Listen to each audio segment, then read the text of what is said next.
Good morning, good evening, and good afternoon, wherever you're watching. Welcome to another episode of SoccerSanchez TV. Today, we are bringing you the latest transfer news in the football world. And today, I have a very special guest, because you can see Stu Gets Goals isn't with me for this episode. As ever, we're introducing our man from Dam. He's been here on the show before. Hello, Lay Petrelli. How are you? I'm great, Sanchez. Thank you for having me on. How are you? I'm doing great. Thank you very much for joining me today. I've got a picture of you in a suit there, in your Skype profile picture. Unfortunately, we couldn't get the video to work. Technical difficulties, but luckily, Lay has made the show anyway. So today, obviously, there's a lot of transfer dealings going on. Big news everywhere around the world. Quick summary: we've had Malcolm join Zenit from Barcelona for £40 million. Rumours that Bruno Fernandes is choosing between Tottenham Hotspur and Manchester United for a potential €70 million transfer. But today I wanted to in particularly touch on two transfers that caught my eye. One being I will start off with this one, the world record fee for a defender. Harry McGuire has made the news. He's left Leicester City for £80 million to join Ole Gunnar Solskjaer and Manchester United. And it's come as a bit of a shock that he's come at that price, given the fact that they've been negotiating for near enough 3 months now for this transfer.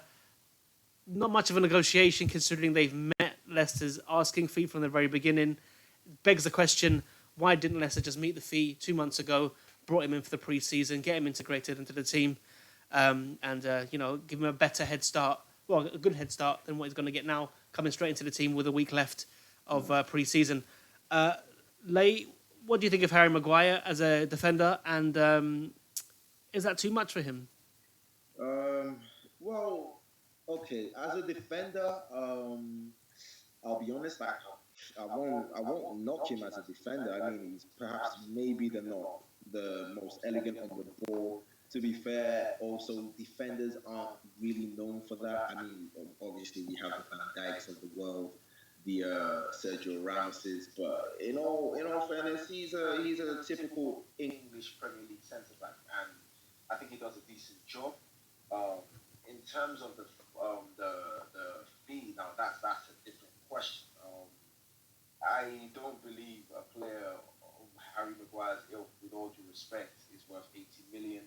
That said, well, as you said, it then begs the question: why on earth was this deal not done earlier if that's what they were going to pay in the first place? So, yeah, I guess maybe it smacks a little bit more of desperation than it does as a quality sign, and that's with all due respect to Harry Maguire. I think it says more about Manchester United's transfer policy over the last 3-4 seasons. Yeah, no, I've got to agree. There's something up at Manchester United in terms of board level negotiations. Just seem a bit comical at times from the reports that you hear. Obviously, they're all reports. We don't know exactly what's going on. Ed Woodward has always been criticised for, I guess, his lack of football knowledge. Really, I don't know what it is, but they just seem to be paying too much for their players. Alexis Sanchez is a perfect example.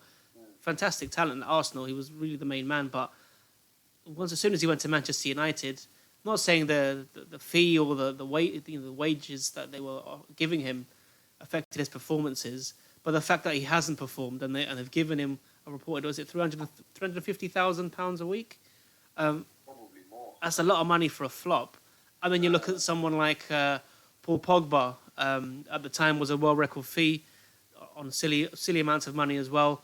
I'm not saying it hasn't worked for him. He's done very well. He's a good player, been effective. But again, Manchester United haven't qualified for a Champions League.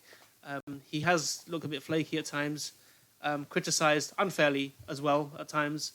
But he is a talent. But again, it hasn't really worked out because they haven't qualified for Champions League. And again, spending this amount of money, £80 million for a defender, given the success that Liverpool's Virgil van Dijk has had since his transfer, which incidentally is cheaper than Harry Maguire's 80 million. Man United need to make the Champions League next season, don't they? Yes, they do. I mean, They they did make the Champions League under Mourinho. I mean, they've only been out for about a year or two max, I believe, if I'm not mistaken. I think they got knocked out by Valencia that season, and that was about a year and a half ago. So it's not been too bad. But Ed Woodward. I mean, he seems to be the only one that has escaped real repercussions for the state of Man United at the moment, because we've had managers leave, backroom staff shake-ups, players out, or on the brink of leaving. But Ed Woodward seems to be this bulletproof figure here, because Mourinho took the bullet, and I mean, in hindsight, you look back and Ed Woodward seems to be equally as culpable for the mess. The SoccerSanchez deal being a prime example.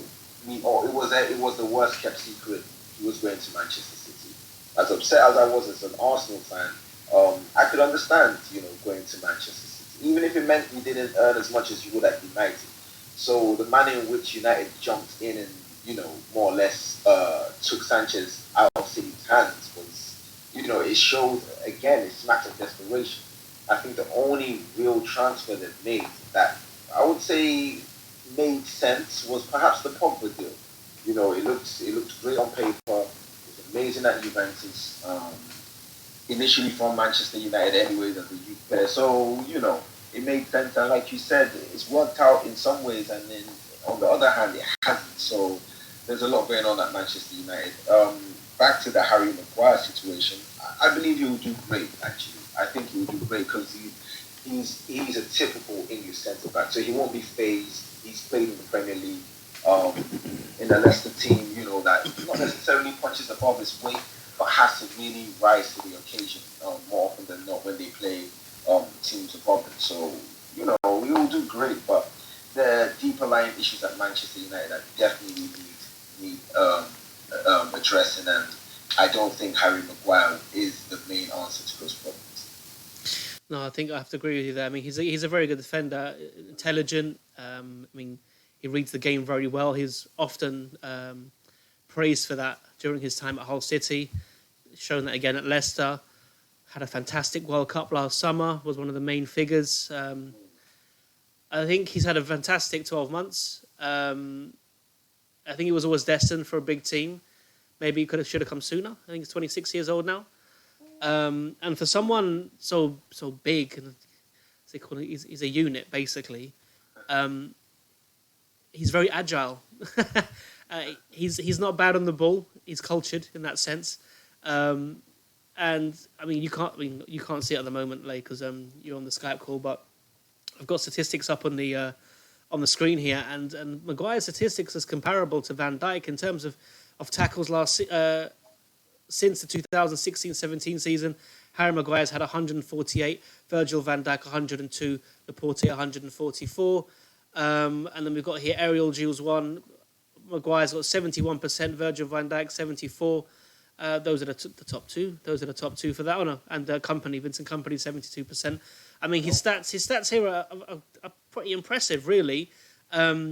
Considering he was playing for a team like Leicester, who, all due respect, yes, I mean, they won the Premier League a couple of years ago, but obviously they're not a consistent top four side. So they do lose a few games in the season. They do concede a lot of shots and things like that. But he's done very well with Leicester so far. I think he will improve them. I don't know who's going to get dropped. Probably Jones. And would you say Jones and Small? Would you say Jones and Smalling would lose their positions for Lindelof and Maguire, or is Smalling safe in his position in the team there? That's another thing about Manchester United. Now, Eric Bailly is injured, which is a shame because I think he's actually a competent defender. Initially, when he signed, you could tell there was an improvement. He more or less had the Van Dijk effect, if I could use that term. Yeah. Obviously, injury unfortunately got the better of him, and we do hope he comes back strong, or at least back to a certain level. But then at Manchester United, I can't believe in 2019, and this is no disrespect to Smalling or Jones, but I can't believe we are talking about them being replaced in 2019. I mean, how they've been there this long as a pairing is yeah. You know what I mean? Yeah. How bad United are. Considering we're talking about Jones and Smalling here, right? Yeah. considering where they came from as well. No offense, but Jones was brought in as a potential, England centre back at 18 from Blackburn, and Smalling came from Fulham, who was only there for a couple. He was only there for a couple of seasons, and prior to that, he was playing non-league. So it was a big gamble by Manchester United. Have they lived up to their status? Would you consider them world-class centre backs now, given it's been so many years? Yeah, that unfortunately the term world class is relative. I mean, you could be world class for a week, and then next week, you're back to being elite trash. It's unfortunate. Like, you have to be very consistent to be deemed world class, and I think very few players fall into that bracket. For example, not to deviate too far, but I mean, you look at Van Dijk over a certain period of time. It's been about 3-4 years. We can say yes, okay, he's done it at Celtic. He moved to Southampton, looks elegant. Moved to Liverpool, never looked out of place. You could say that about him. It doesn't mean he won't have rough times to come. You could look at Matthias de Ligt. Well, obviously we're still mourning the loss of de Ligt from Amsterdam to Turin. Oh yeah. But you could look at him and think he was world class. But in all honesty, that's a bit misleading because he's still young. So in terms of Phil Jones, they've played at the highest level for a while now. And I think they've hit that glass ceiling. So they're not world class, but they will always do a job for you. And that's why I think Ferguson relied on them. I think the mistake United made was having them for such a long period of time and relying on them as mainstays of such a great club. And that's no disrespect to Smalling. He's probably better than most of the centre-backs we've had at Arsenal in terms of dedication, if anything. Because attitude is still more, equally as important as skill.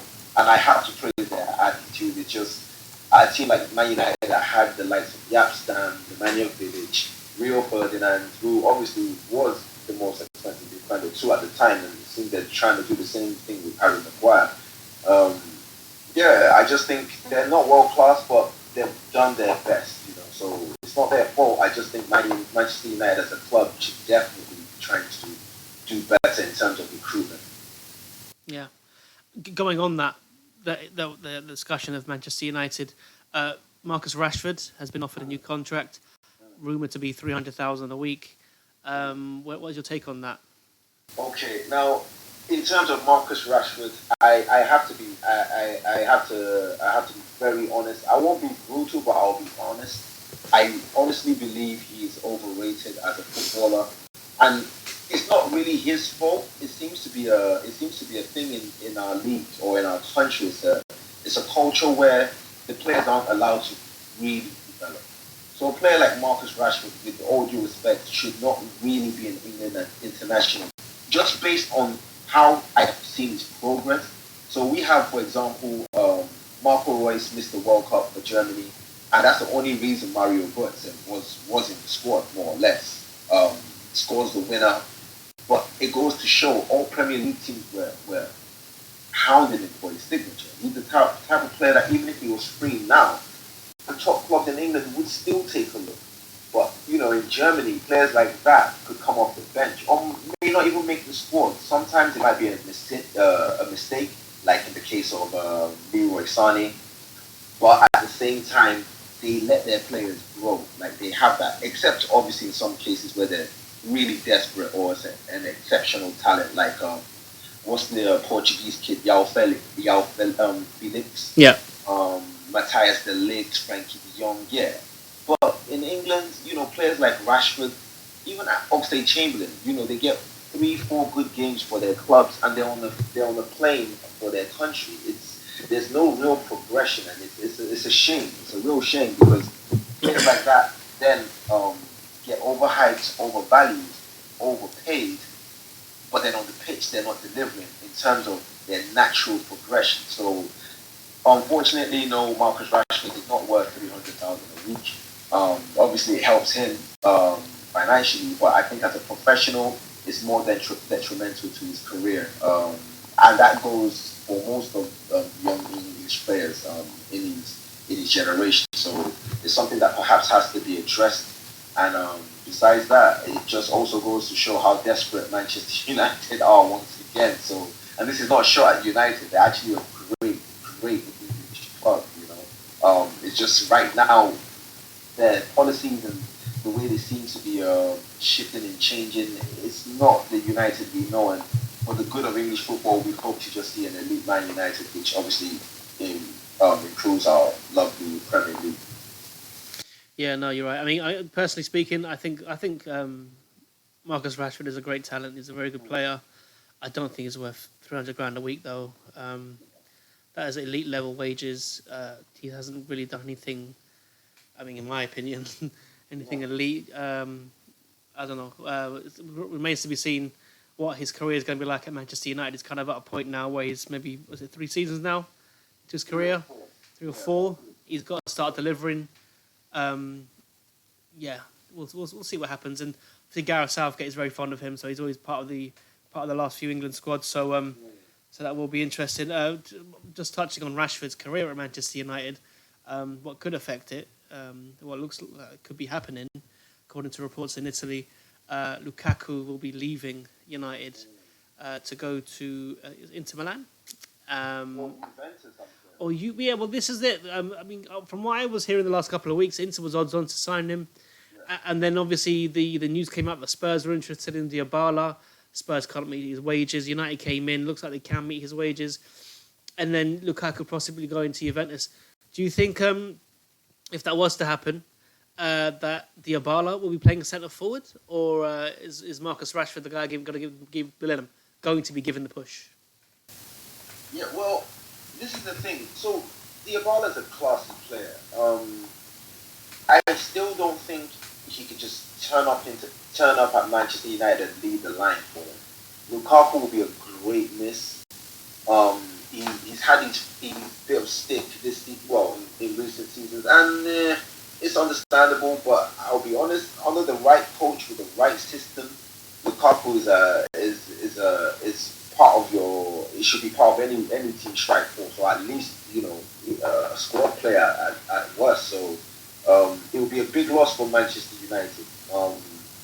It will take away goals from. It will take away a lot of headed goals, the physical presence up top. Marcus Rashford leading the line, he has the potential to do it. He really does. I just believe that it's unfortunate that they have this culture in England right now where players are rushed and overhyped, and he would not necessarily have that room to really bloom and grow as a player. So, in as much as you could have Kylian Mbappe lead the line, but he plays like there's no stress on his shoulders. And you can't say the same with Rashford, and it just goes to show. So I don't think he'll be safe leading the line with just Rashford. I think at some stage he will really let you down in terms of his end product. He seems to make a few, pardon the pun, rash decisions.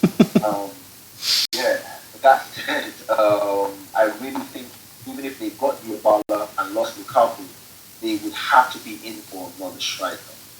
Edin Dzeko, Mandzukic type of player, a real focal point, who they could actually have Rashford and Dybala play off.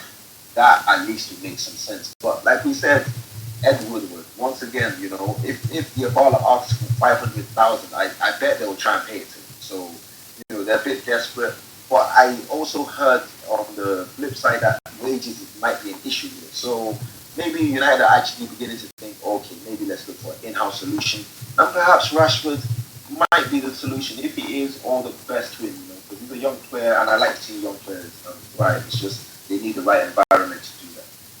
If Rashford was to be given a centre-forward position role for an entire season, can you see him scoring 25, 30 goals?